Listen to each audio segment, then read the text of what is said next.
এদিকে এটি সব এটি বুঝে গেছে সব পানির কারণে, এই যে বন্যা হয়েছে পানি, এই পানির কারণে এটি হয়ে গেছে।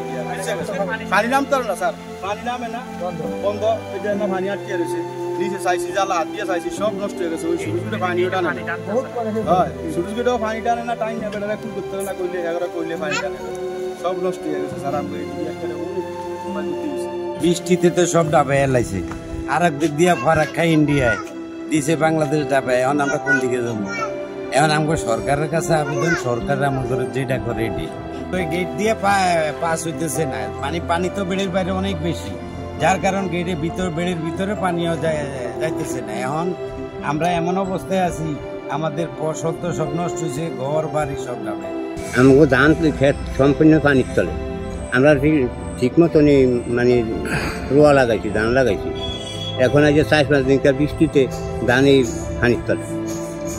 এখন আমরা কি আমাদের চাঁদপুর জেলায় যে অতিবৃষ্টির কারণে, বিশেষ করে জলাবদ্ধতার কারণে আমাদের এখানে অনেক জমি পানিতে নিমজ্জিত আছে। আমরা মনে করছি যে পানি সরার পর আমরা প্রকৃত ক্ষয়ক্ষতি নিরূপণ করতে পারবো। আমাদের এই পর্যন্ত যে রিপোর্ট, তাতে আমাদের 7,377 হেক্টর আমাদের আউশ যে জমি, সেটি ক্ষতিগ্রস্ত, পানিতে নিমজ্জিত হয়েছে। তারপরে আমাদেরও বামন বীজতলা 800 হেক্টরের উপরে, এবং আমাদের শাকসবজি 900 হেক্টর।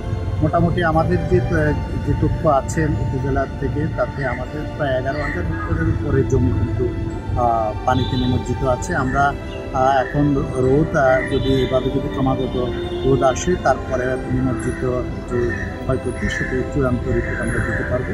তবে আমরা কৃষকদেরকে এখন আপাতত যারা আছে তাদের থেকে, যাদের বীজ আছে তারা এখনও সময় আছে, বিশেষ করে 2022 এবং 23 এই ধানগুলো যাতে আবার নতুন করে বীজতলা করা সম্ভব, আমরা এই বীজগুলো সংগ্রহ করার চেষ্টা করছি। এবং এই ক্ষয়ক্ষতির সামগ্রিক তথ্য আমরা সরকারের কাছে জানিয়েছি।